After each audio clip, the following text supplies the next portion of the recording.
আসসালামু আলাইকুম। আপনাদের মাঝে খুব সুন্দর একটা ১ বছরের বাচ্চার জন্য আমি টুকরো কাপড় দিয়ে ফ্রক কাটিং করছি।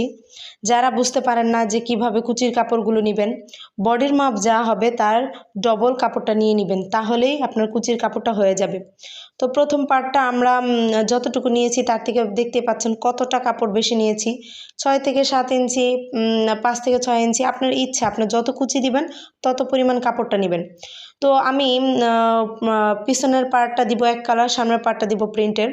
তো এটা সালোয়ার কাপড় ছিল, সেটা দিয়ে আমি পিছনের পার্টটা কেটে নিচ্ছি।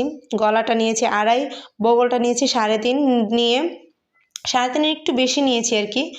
আর বডিটা হবে ১১ ইঞ্চি পরিমাণ। তো আমি একটু লুজই নিয়েছি, ছোট বাচ্চাদের জামা যেহেতু, তো সেক্ষেত্রে একটু লুজই ভালো হয়। তো যাই হোক, এই দেখতে পাচ্ছেন আমি উপরের পার্টটা কেটে ফেলছি।